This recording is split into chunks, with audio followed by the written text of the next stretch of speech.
Good evening. As some of you may know, today marks Edgar Allan Poe's 214th birthday. He is a big creative influence to me, my favorite poet, and some may call him a bit of an obsession, and I'm not here to argue that.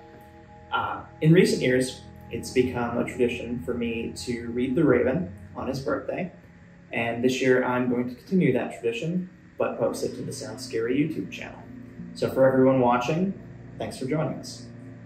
The Raven is obviously his most well-known poem. It was influenced by the several losses he experienced in the early years of his life. The man, unfortunately, was kind of haunted by death throughout his life and his career, and he channeled it into this poem.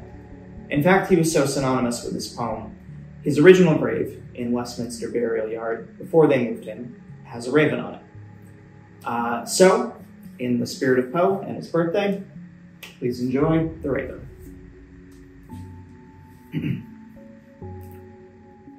Once upon a midnight dreary, while I pondered, weak and weary, over many a quaint and curious volume of forgotten lore, while I nodded, nearly napping, suddenly there came a tapping, as if someone gently rapping at my chamber door. "'Tis some visitor," I muttered, tapping at my chamber door, "only this, and nothing more." Ah, distinctly I remember, it was in the bleak December, and each separate dying ember wrought its ghost upon the floor. Eagerly I wished the morrow, vainly I had sought to borrow from my books a cease of sorrow, sorrow for the lost Lenore, for the rare and radiant maiden whom the angels named Lenore, nameless here forevermore.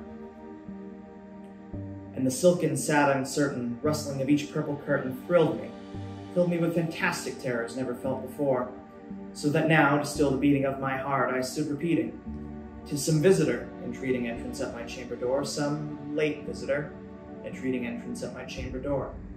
That it is, and nothing more." Presently my soul grew stronger, hesitating then no longer. "Sir," I said, "or madam, surely your forgiveness I implore. For the fact is I was napping, and so gently you came rapping, and so faintly you came tapping at my chamber door, that I scarce was sure I heard you. Here I opened wide the door. Darkness there, and nothing more. Deep into that darkness peering, long I stood there, wondering, fearing, doubting, dreaming dreams no mortal ever dared to dream before.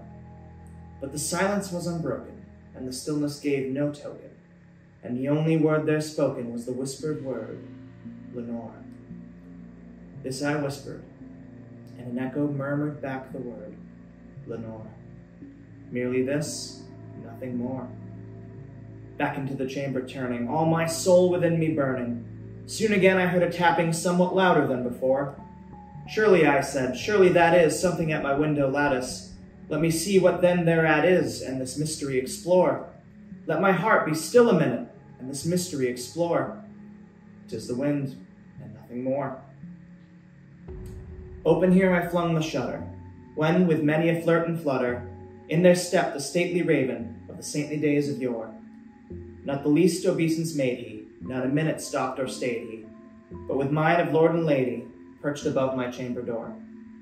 Perched upon a bust of Pallas, just above my chamber door. Perched and sat, and nothing more. Then this ebony bird beguiling my sad fancy into smiling, of the grave and stern decorum of continents at war. "Though thy crest be shorn and shaven, thou," I said, "art sure no craven, ghastly, grim, and ancient raven, wandering from the nightly shore. Tell me what thy lordly name is on the night's Plutonian shore." Quoth the raven, "Nevermore." Much I marveled, thus ungainly found, to hear discourse so plainly, though its answer little meaning, little relevancy bore. For we cannot help agreeing that no living human being ever yet was blessed with seeing bird above his chamber door, bird or beast upon the sculpted bust above his chamber door, with a name as nevermore. But the raven sitting lonely on the placid bust spoke only that one word, as if his soul in that one word he did outpour. Nothing farther than he uttered, not a feather than he fluttered, till I scarcely more than muttered, "Other friends have flown before.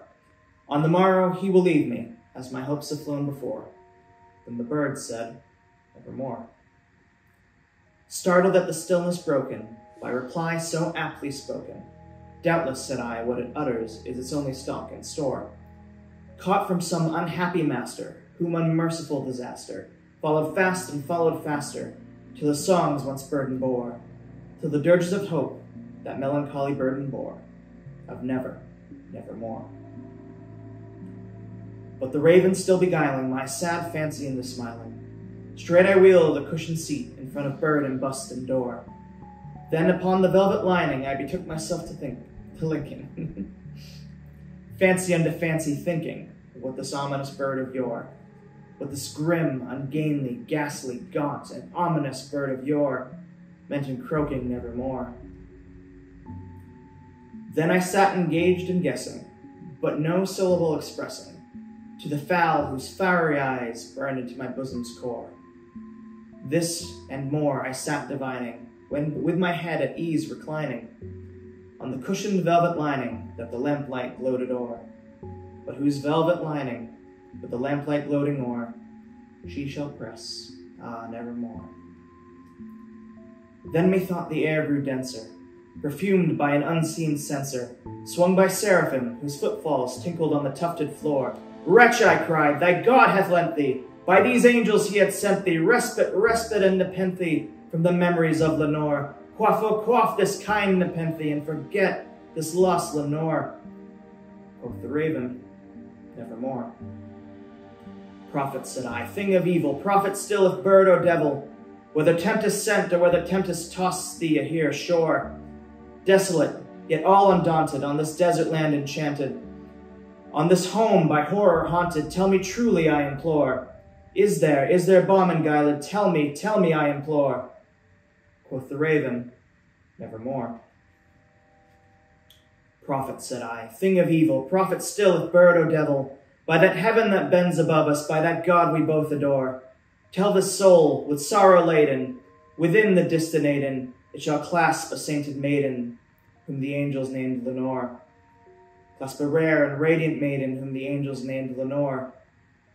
Quoth the raven, nevermore. Be that word our sign of parting, bird or fiend, I shrieked upstarting, get thee back into the tempest and the night's Plutonian shore. Leave no black plume as a token of the lie thy soul has spoken. Leave my loneliness unbroken. Quit the bust above my door. Take thy beak from out my heart and take thy form from off my door. Quoth the raven, nevermore.